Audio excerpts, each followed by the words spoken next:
Can't make the perfect burger without the perfect meat. And for that, I'm going to my favorite butcher. Hey, Jim. Hi, Claire. Welcome to Huntington Meats. Thank you. Well, I heard this is the best place to come for burgers. You betcha. Why don't you come in the back and I'll show you everything to know about burgers. Great.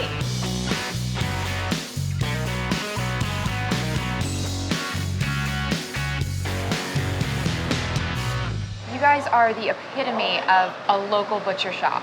Definitely. We're kind of a dying breed, the butcher business. Yeah, which is a shame. And to me, I feel that the butcher is so integral to sort of the experience of buying meat, eating meat, all of that, and so much more than just being behind a counter. It's a relationship between your customer and us. And if you become here and you start shopping, you're part of our family. One of the most remarkable things I find about you is you actually visit the ranches. The individual butcher could tell you where his meat comes from. So I know how they're feeding, how the process goes from start to finish.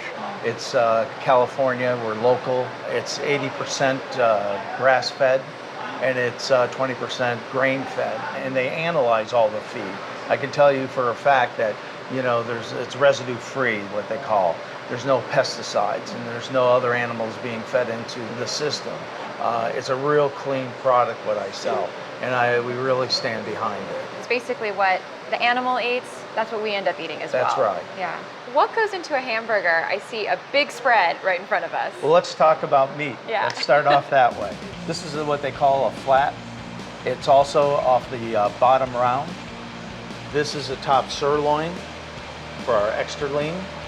This is our chuck, which we combine with the flat. The flat gives it texture.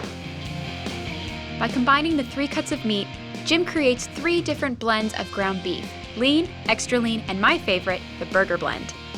For our burger blend, what we do is the chuck with fat. Now everybody thinks fat's bad, but I'll tell you, that's what gives you a juicy, great burger. The more fat, the better. We do an 18 to 20% because that's what our customers demand. The chuck is a whole muscle meat. Watch this. Fat content inside. No, that's gorgeous, and marbling on that's beautiful. Well, when using a high grade of meat, you're going to find that. When you're using, lower grades of meat, you're going to not have that marbleness, and you're not going to have that flavor. And so this is not a leaner cut. No, it's not, and that's another reason why you want to use it for your burger blend. Yeah. Added fat to this, and you're going to get a great juicy burger. It's going to be juicy. I'm really excited about using it to make my burger.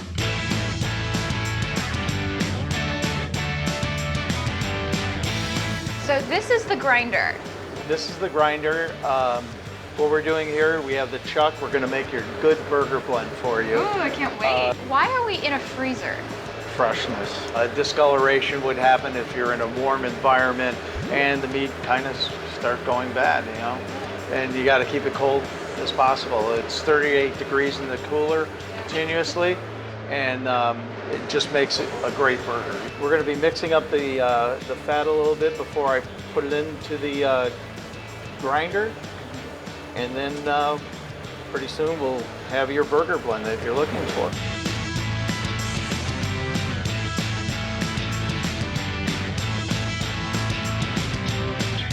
We have the grind of your perfect burger mix. What goes into this? It's an 80-20 grind, 20% fat, 80% red meat, chuck in this case. You can see the fat nicely distributed. Oh yeah. And this is I noticed you put it through the machine twice. That's right. You can see the speckling of the meat, the fat going through. This is a double grind is what we call. Some people prefer a single grind. I feel that it'd be a more juicier, more flavorful burger if you have a double grind. It seems like the fat goes more through the meat instead of in the whole pieces when you're doing a one-time grind. Also, when you're making your burgers and things like that, safety is definitely important. Clean your cutting boards, make sure everything is right, and then portion out your burgers. Probably make them into a ball and then pat them down. When you're making your burgers, you You can use your wax papers to keep them in between if you're stacking. Actually, oxidization happens like when meat touches meat. Oh. So like if you piled your you made your hamburgers and you piled them on, Yeah. not a good idea. Oh, they'll turn brown. They'll turn black or brown. They're still good to eat though. They're still good to eat, Okay. but it's not going to be eye Not super appeal. pretty, yeah. No. So when you're seasoning, you know, I'm the type of guy I like to mix my seasoning in. You know, get the flavors in. It's the same thing with the double grind. Yeah. The fat going through. Well, the seasoning should be going through. So how long is the burger good once I get it home? The rule of thumb is 3 days. Okay. On that third day, either cook it or freeze it. You have to be decisive on that third day. Definitely. Fresh is best. Yes. Well, I have learned so much about how to prepare, how to store, everything I need to know about my burger meat.